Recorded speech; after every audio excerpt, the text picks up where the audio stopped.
Welcome back. With us now, Republican representative from Indiana, Congressman Mike Pence, is chairman of the House Republican Conference.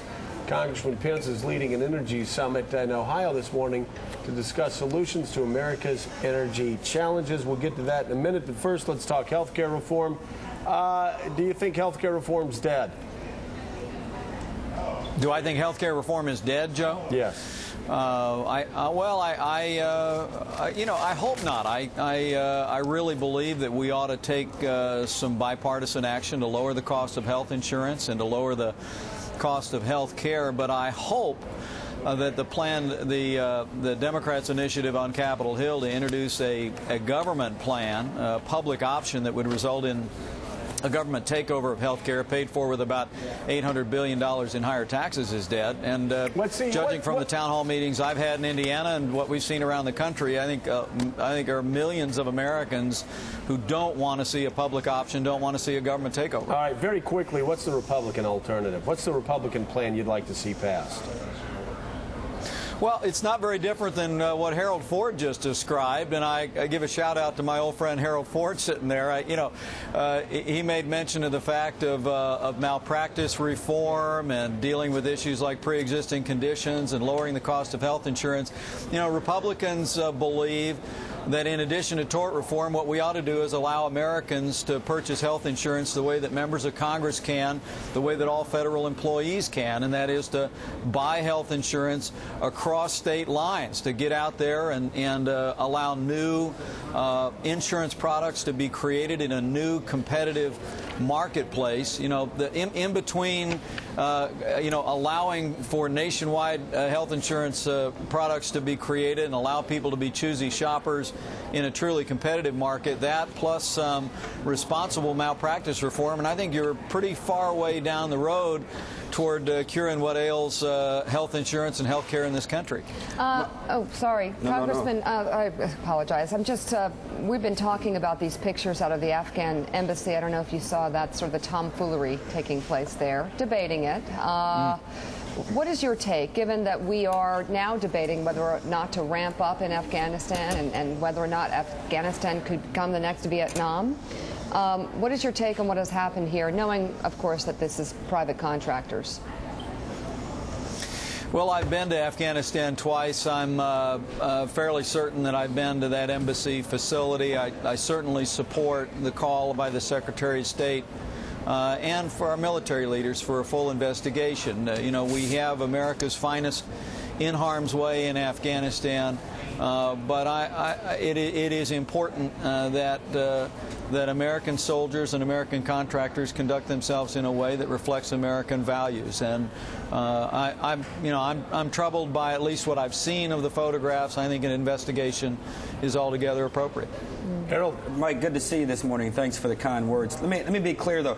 So you're saying Republicans in the House could support an insurance reform bill that address pre-existing conditions and insurance companies that deny coverage when a family member gets sick, malpractice reform, and could even support expanding coverage for children at the poverty level and right above the poverty level? Is that something you think could win? Again, the details have to be worked out, but do you think that's something that could win Republican support? Well, I miss you in Congress, Harold. I love the way you added to the list there. No, those are the two other things that were on the list. Yeah, no, I heard you. Look, I think we can talk about, throw in information technology, and I think we can talk about some of those things as long as we're talking about lowering the cost of health insurance by bringing real competition within the private health insurance economy itself. I think that what we have to see the administration walk away from, and frankly we have to see Democrats in Congress walk away from, is this insistence, this demand on the creation of a public option that most of the people in my district, and I'll bet most people back in Tennessee, Harold, at these town hall meetings know that if the government starts offering a health insurance option, tens of millions of Americans are going to lose their health insurance at their current employer because their bosses are going to say, look, we're going to pay the 8% payroll tax and tell you to go down the street and sign up for the government program or the government exchange. I think as long as we can walk away from the public option, we can have a reasonable debate about all these other issues. And again, I think we should do something to lower the cost of health insurance for working families and small businesses. Mike Barnicle. Hey, Congressman, off of what Harold just asked you, Mike. what, if anything, is in the bill that's in front of the House right now? What do you like in it? What do you favor in it? That's a good question. What do I favor in the bill? Well, Mike, it really is hard to look past that massive government plan, the so-called exchanges with the public option, but even the private insurance elements in the exchanges, are essentially government controlled and government dictated. What you've got in the vision that Democrats reported out of the Energy and Commerce Committee is just a massive expansion of the federal government's role that I believe, as Barney Frank has suggested, would put us on a pathway towards socialized medicine. Yeah, Barney Frank said on video that if you have the public option, I think he said that's the fastest way to get to single payer, and I agree. So it's hard to look past that elephant in the room and find much there that we agree with. But Congressman, with all due respect, that sounds like someone who needs an automobile saying, well, I see the car in front of me, but I don't like the color. It sounds like you're saying that you just can't entertain looking at the rest of the bill because of your objections to the government option. There's nothing else, once you get over that hurdle, in this bill that you like, that you think would benefit us? Well, it depends on what's the paint and what's the car, Mike. I mean, it's not a matter of objecting to the color if you object to the introduction of a new government insurance plan. I think the reality is that's the behemoth.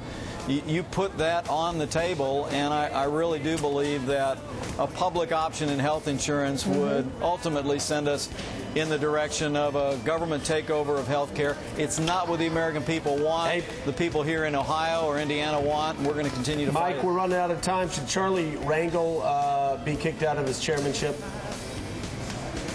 Joe, there's an investigation underway. The standard in the Congress is to be above the appearance of impropriety. I want to see that investigation, take a look at these new allegations that have been raised, but I want to afford him, as I would any member, due process of law. Congressman Mike Pence, thank you very much. We appreciate it. And again, let me just say, he and congressional leaders are in Ohio to host the Energy Summit in Columbus to discuss solutions to America's energy challenges.